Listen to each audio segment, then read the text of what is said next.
Good afternoon to all of you. So today our introductory session is there, but before starting this session, uh, 67th ranker, Mr. Parikh will discuss his strategies about general studies, and definitely it is going to help you throughout your preparation. Now, my name is Mirant Parikh, and I've secured 67th rank in the civil services examination this time around. To give you a brief intro about the feeling that one gets after becoming an IAS is it's amazing. It's a bit surreal to tell you the reality, because it's the feeling that one gets when one achieves the dream which one has been working really hard for.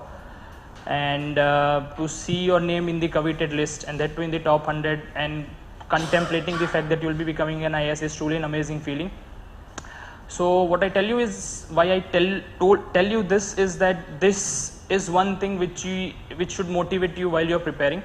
So what I tell you is that if you download the rank list which UPSC releases after the results, keep it as a wallpaper, or you can keep that PDF somewhere in your mobile. So whenever you'll be feeling bogged down, just have a glance at that list. So I think that will motivate you enough, and whenever you're depressed, you're anxious, just looking at that list will ensure that you will be motivated enough to again start reading. The second would be to give a brief introduction about myself. I'm an engineer, an electrical engineer, though I'm not a good one. I did my BTech in electrical engineering from Nirma University, Ahmedabad. Then I got placed with Ford Motor Company, and I was working there in Chennai for almost 2 years as a program buyer in purchasing department. I decided to take the plunge in the civil services examination in February 2016. I put down my papers on February 15th. I was preparing from my prelims from Ahmedabad itself, and then I came to Delhi for my mains and interview. I've taken coaching only for the political science, and I did the test series from over here, and this was my first attempt. So this was a bit about myself, and before starting this session, I'd like to tell you one thing, that recently there has been this flood of every single topper putting down their strategy, giving their course of preparation, and it might seem a bit imposing as far as you aspirants are concerned. So what my intention today is to not impose my strategy, because I believe every aspirants have their own strategy, and every strategy is correct and top notch for them, and it becomes a winning strategy once someone clears this examination. So no strategy is wrong as far as you don't clear this examination. So don't change your strategy 180 degree or completely just because I'm telling you. What my intention today would be that every strategy has some rough edges which you need to smoothen out to ensure that your strategy becomes perfect, so that you don't deviate from the path of this examination, and your strategy or your course of preparation remains within the contours of this preparation. So that would be my intention. So to ensure that my strategy doesn't seem a bit imposing, I'll keep my portion of the talks to the minimum and give more time to the Q&As, because I believe that the personalized doubts that you have are more important. So if I'm in a position to resolve those doubts, you'll be feeling a bit more confident with your strategy. So I'll keep more time and listen to your questions rather than blabbering about my strategy. So that would be the session. And there are one or two caveats that I'd like to give before this session starts.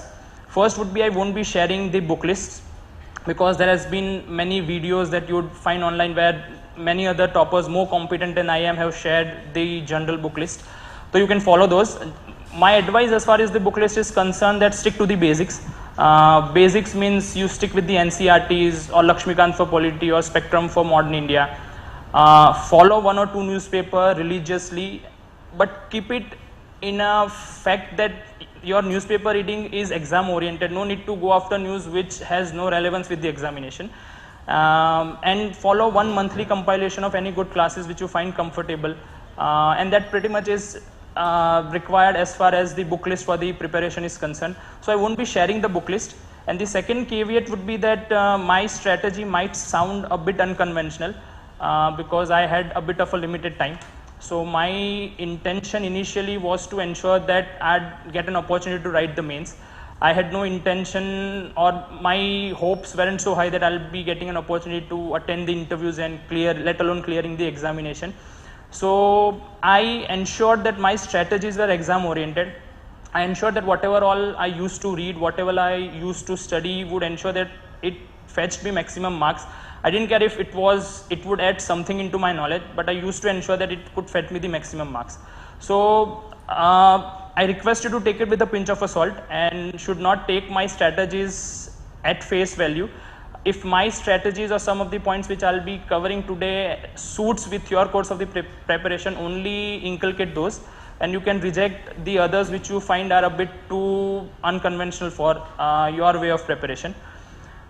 I'll be dividing this session into two parts. First would be my portion, the second will be the questions and answers. In my portion, I'll first be dividing it into the three portions of the examination. First would be the prelims, the mains and the interviews.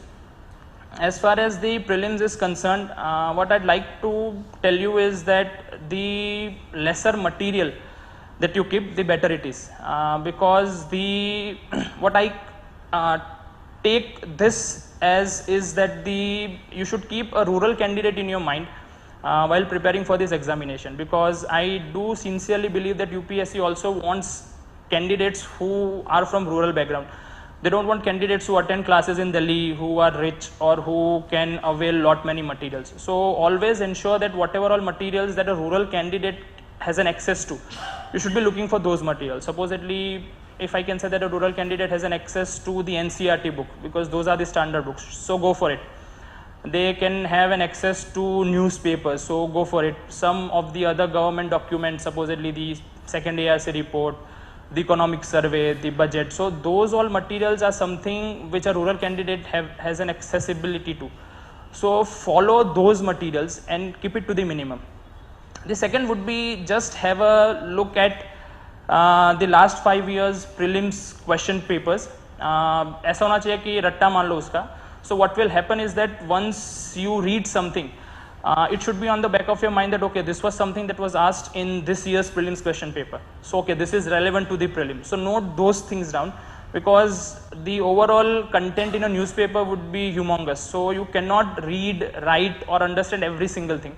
So only try to understand and grasp those things which you think would come in prelims. So have a look at the prelims question papers and memorize it, so that you have a basic idea about all those questions which can be or could be asked in the prelims the next year. So that pretty much sums up the prelims thing.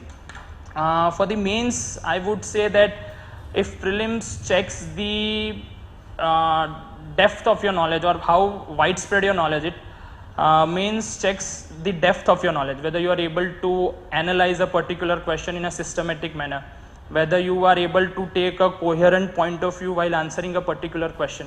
So once you have given the prelims, you'll have to come into a new mindset, which is the requirement of mains.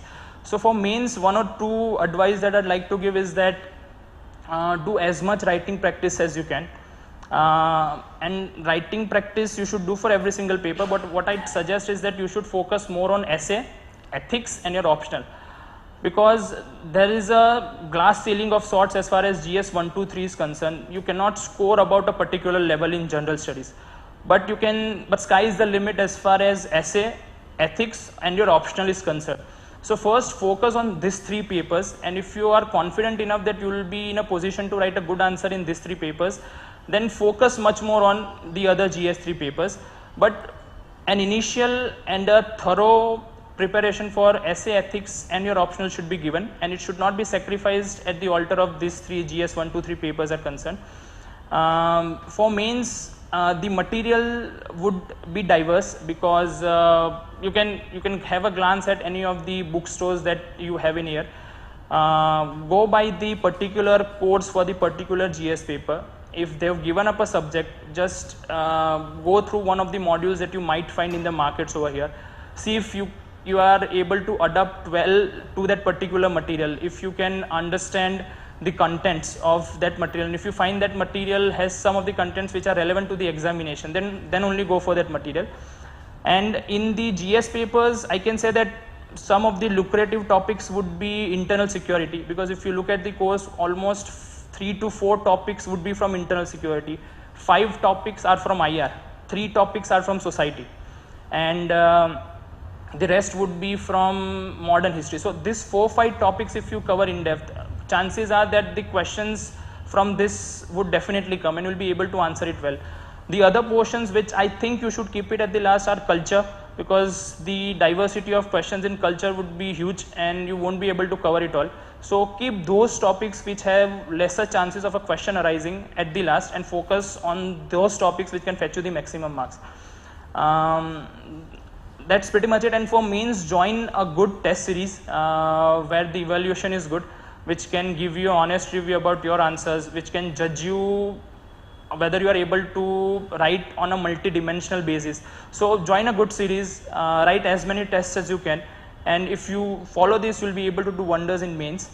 The third would be the interviews. Now, interview is a bit of a personalized experience. It varies from every single aspirant, but what I'd like you to say is that one of the pre-mains exercise for the interviews is the depth filling. So after you clear prelims and once you will be in a position to fill your depth, just take an expert advice, because what I felt when I was going through the mock interviews, when I was meeting other candidates, what I felt was that some of the hobbies that they would feel is something that they were not interested in. So this will lead to a kind of a situation where you'll be in a position to face something in the interview panel in which you don't have an interest into. So there are chances that people would fill up cricket as their hobby.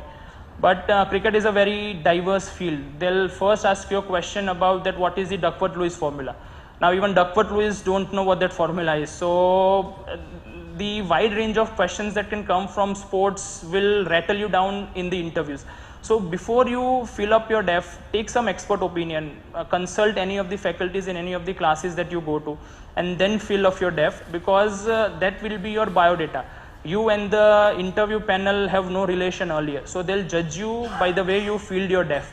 So the more professional your approach is towards the depth, it will be helpful to you in the interviews. Now once the result of the mains arrives, join some good mocks. I attended close to 6 or 7 mock interviews. That will help you to overcome some of the challenges that you might face in the interview panels. Supposedly some of you might have a feeling that you will stammer while you speak. Some of you might speak a bit fast. Some of you might hesitate while speaking.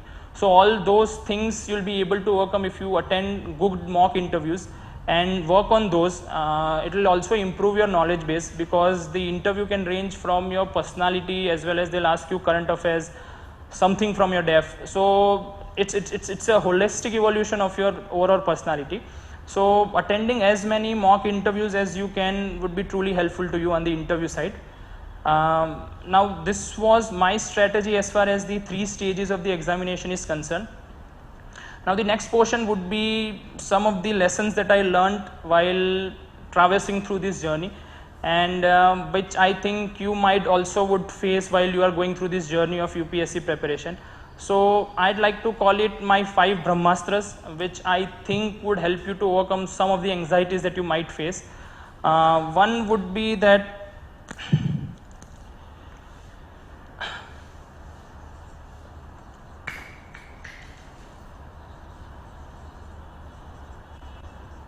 first would be that your rank in UPSC is inversely proportional to your knowledge. Now this might seem a bit ironical and a bit unconventional, but what I've felt is that the more you run after knowledge, the greater are the chances that you will get confused while attempting a paper. Because if you have tried to read much more material than NCERT's, for example, if history is concerned, what will happen in prelims is that there might be some conflicting options in prelims. But if you have read too many materials, you will get confused that, okay, this was something which I have read in NCERT, but you might face a contradictory statement of the same kind in some other books. So you will get confused in the prelims, and the kind of stress that one undergoes in the prelims, chances are you will bluff that out, or you will tick something in anxiety and the question will go wrong. So keep it limited. be exam oriented, don't go after knowledge. If your friends are discussing something obscure which you think won't be helpful to you in the UPSC, just leave that discussion, because there would be many issues. Supposedly there's a beef issue going on, some political election issue that your friends would be discussing. Now that is not helpful to you as far as the examination is concerned. My optional was political science, but I can tell you that there's no political sensitive question that they'll ask even in the political science papers. Even if your optional is political science, there's no point in discussing or arguing facts or matters which aren't relevant in the examination. So don't waste your time on those questions, but focus only on the stuff or the knowledge which is exam relevant. The second would be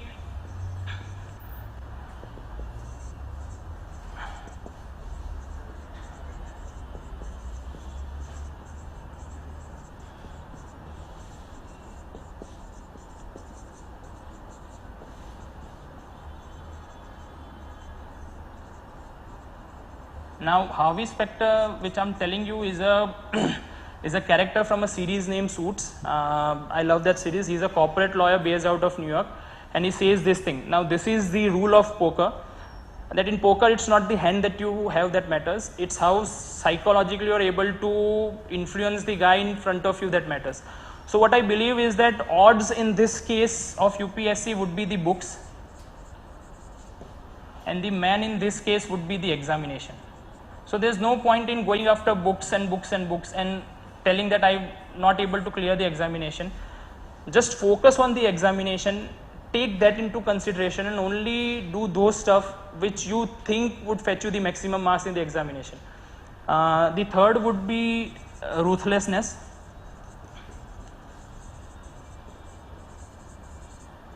Now the more ruthless you are, the better are the chances that you will be able to clear this examination. Now ruthlessness, I don't mean in a negative connotation, but what I used to do is that whenever I felt like not reading, or whenever I feel like that I'm bored or I'll be wasting some time, I'll keep one or two contemporaries of mine who will be preparing thoroughly on the back of my mind. So whenever I'll be wasting my time away, I'll think that okay, this is the guy who is my competitor. Now he'll be studying while I'm not. So if you have this kind of an attitude in your subconscious mind, you will be suddenly waking up from your boredom. You won't feel like wasting time. You suddenly rush to the reading table and you will start reading. So this kind of ruthlessness and attitude of anywho clearing this examination is what matters, because I do believe that this examination is a vicious circle, a Chakravyuh challenge as the economic survey would quote, and your efforts should be to come out of this vicious circle. Because I do believe that the more you enjoy this journey, I'm not telling you not to enjoy, but the more involved you will feel in this journey, the more are the chances that you will become entrenched with this journey. You won't feel like that, okay, I don't want to come out of this journey, I'll keep on repeating it over and over again. So your journey is that, kaam karo, padho, and nikal jao. There's no point moving into that circle over and over and over again. Because the more attempts you will give, the more are the chances that your overall tempo or temperament for this examination will come down. So keep an attitude of clearing it in the first examination. Focus on coming out of this circle rather than staying into it. So that would be the third thing. The fourth would be that abstinence is the key.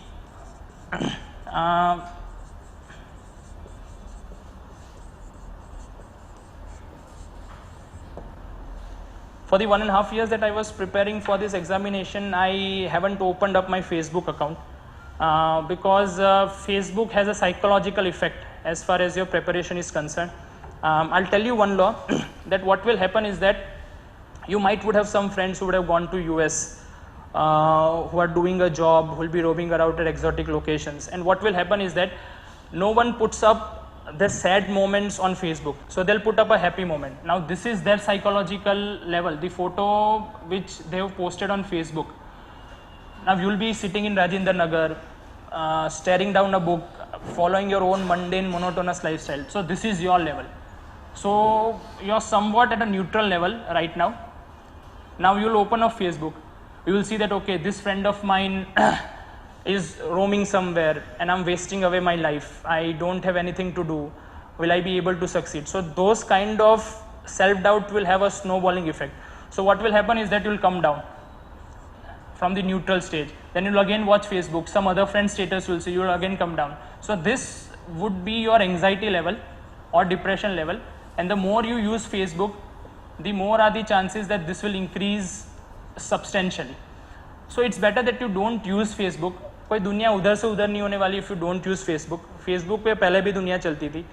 So if you want to use a messaging tool, use WhatsApp. I used to use only WhatsApp for sharing the essays that I wrote with a group of mine. We'd peer review it and get our views on that particular essay or the topic. So use only WhatsApp, but only for the constructive use. But I think if you want to succeed, this is my perspective, that if you want to succeed in this examination, you should definitely close off Facebook. So this is the fourth thing. And the fifth and last would be that practice yoga or meditation.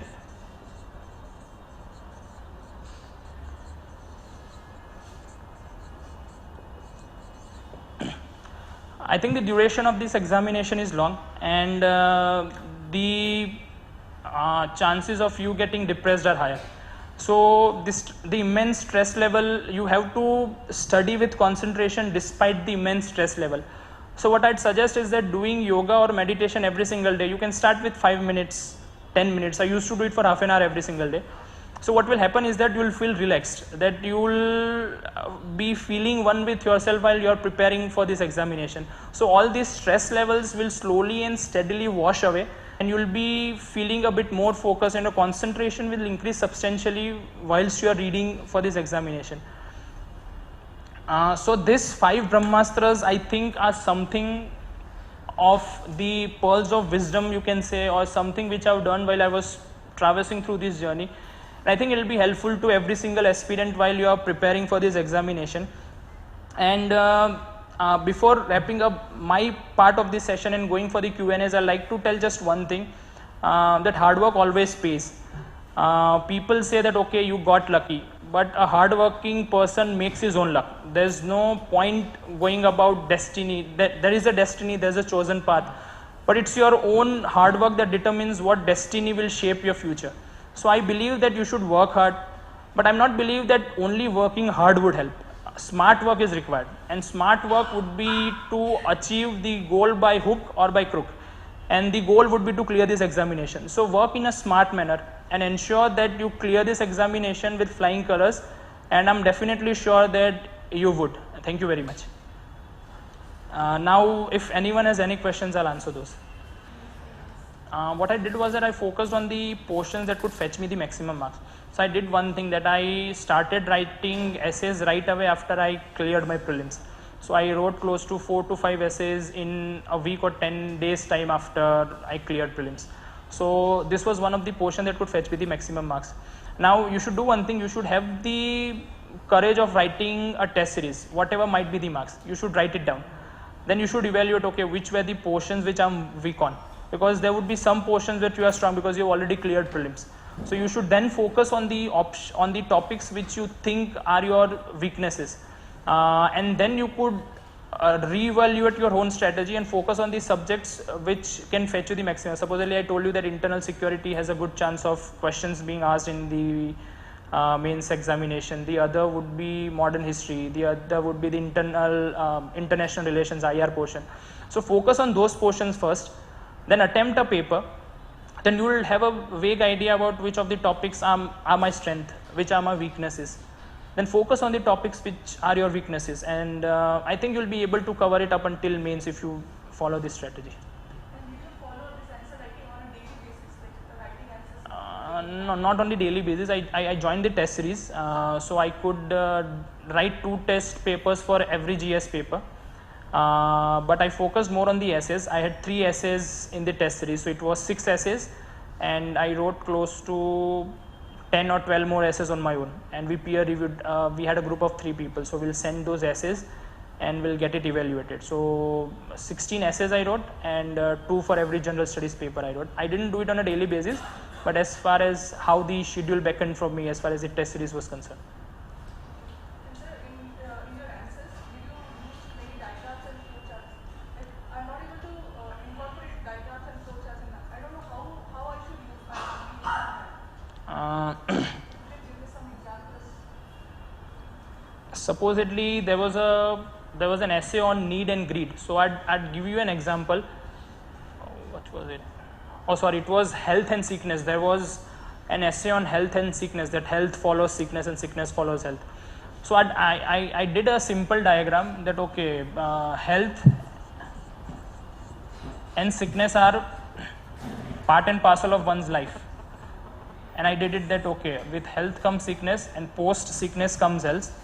Then I wrote it that okay, vicious or virtuous circle.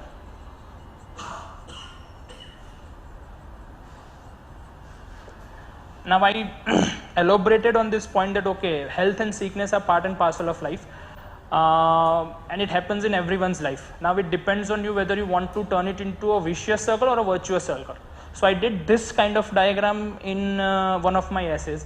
Similarly, you can use this kind of simple diagrams in your ethics answer. But do ensure one thing, that in your attempt to draw diagram, you don't leave out 1 or 2 questions, because this might add half a mark in your answer. But if you leave 2, it will lead to a loss of close to 7, 8 marks. So only go for the diagram if you're confident you will be able to attempt every single question. You can draw diagrams for geography, but I won't advise for other answers.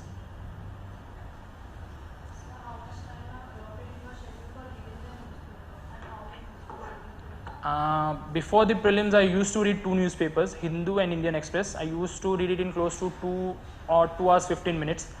Post my prelims, I used to read only the Indian Express, but I used to follow the IR section in Hindu, because my optional was PSIR. But you can do one thing, you can go for 2 newspapers before prelims, and you can reduce it down to 1 after prelims and focus more on the static portion for the mains. And what about the editorial part? Like how you need to use it in your answer? You should be selective as far as editorials is concerned, because I think some of the editorials would be politically sounding, so you should definitely not read those. On some of the IR portions, I used to take a point of view that if there's an India-China issue that might be going on in news, so there would be 2 views on this. So I used to think, okay, this is the author who has a leftist view of this particular issue, so I'll understand that okay, this is the leftist view, this is the rightist view, and my attempt in the mains would be to take a central path. So I'd do one thing, I'd put up both the opinions, then I'd put their pros and cons, and I'll take the middle path and conclude the answer. And regarding the economy section, do you use all those facts that are there in the economy section, like about GST or about the GDP, which all reports we are giving? See, for the facts, 2 or 3 things should be accurate, because if you aren't accurate and if you still quote those facts, what will happen is that if the examiner has an idea and if he feels that you're bluffing something, it will have a negative impression. So if you are 100% sure, you can quote, but don't litter your paper with just facts, because it's not a fact finding operation. So you should use facts wherever relevant and keep it to the minimum.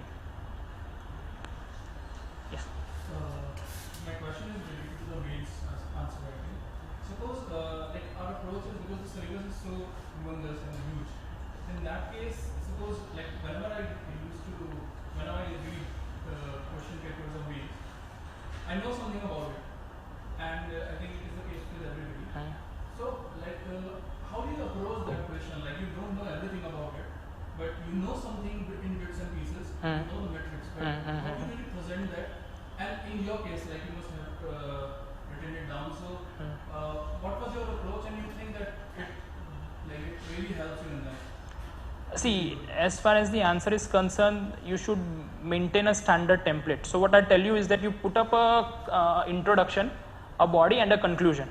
Now the introduction and the conclusion would be the generalized part. Those would be the facts that you'll be knowing. So if I tell you something that there was a question on Vijayanagar Empire during our time. So I put up the introduction that okay, during the Krishna Dev Raya time can be considered as a pioneering time as far as the evolution of the Vijayanagar Empire in the southern part of the country is concerned. This is your introduction. This is done. This everyone knows. Then I'm telling you about a question where you don't know anything, 0, how to write those. So introduction, this everyone can attempt, even if you have no idea about this. Now go for this. If you have read NCERT, you will understand that okay, what are the different topics that are associated with South India. So supposedly if you know Gopurams are related with South India, so you can put Gopurams, that okay, architecture achieved its pinnacle under Krishnadev Raya with the construction of Gopurams, great palace architectures, and other general architectural forms that you might know. So frame up their answer. So architecture is done. Now go to the cultural portion. Now if you don't know Amukt Malayad by Vijayanagar, by Krishnadev Raya, you can put that okay, he was a great patron of literature. Under his patronage, many poets, writers, intellectuals used to visit Vijayanagar, and that led to an upsurge of literature works during his times. So this is literature you done. You know Telani Rama from Vijayanagar, somewhere you might would have heard. Quote that. Then you can go for political life, that the Andhra Pradesh region or that region achieved unification under Krishnadev Raya, and that led to greater prosperity. So your body part would be done. Now you put up a conclusion that okay, so thus we can conclude, or we can say that Vijayanagar Empire or Vijayanagar rule under Krishnadev Raya was truly enriching for the development of that particular region, and some of the modern artifacts or modern architecture which we see in modern times take inspiration from those. Answer is framed, you will definitely get 3.5, 4 marks, and that would be the maximum marks. So this was my attempt to tell you that there would be 2 or 3 questions in every paper which you don't know an answer to. I'm sure about that. So your ability to make an answer, even if you don't know anything about it, determines whether you score high or not. Any other question? Yeah. Sir, I'd like to start my courses, like from first step, so how to go further, what to start from where to start? You can do one thing. Up until December or January mid, you can focus particularly on your mains. Supposedly you read essay. If you get time, if you read the newspapers or mains related portion, if you get an opportunity to write an essay, get it evaluated by someone, and devote every day 2 or 2.5 hours just for prelims. So read prelims related stuff, it may be NCRTs, Spectrum, Lakshmikant. So keep on revising those, but focus primarily on mains portion. Post December, in January or maybe in February, you go dedicatedly prelims. Then you don't study mains, just go for prelims. Prelims would be on 3rd of June. So up until that, you go for prelims, complete it thoroughly. And after you are done with your prelims, just build on what you have read during the mains portion, which I told you up until December. So this would ensure that your overall preparation is balanced and you are not focused on just particular portion of the examination. Anyone else?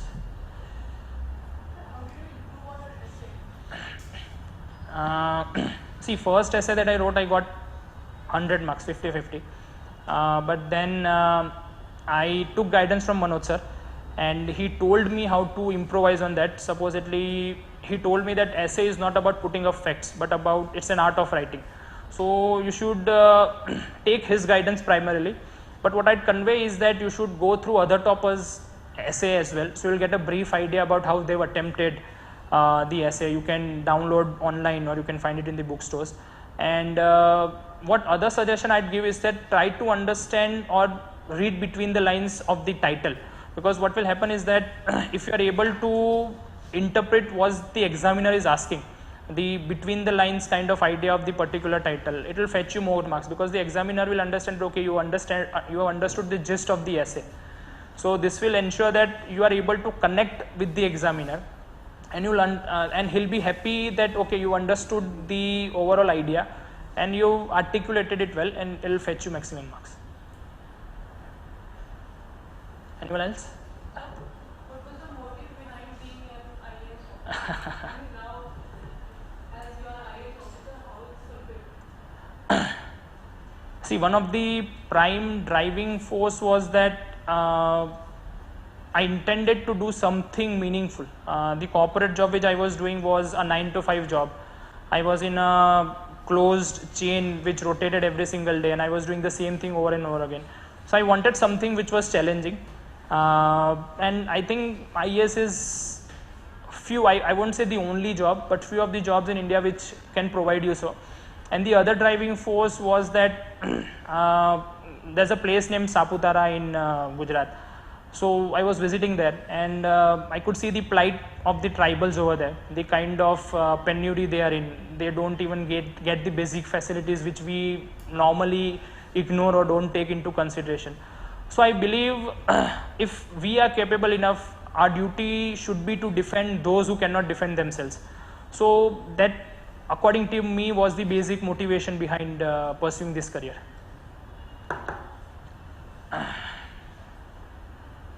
Any questions? No. Okay, thank you.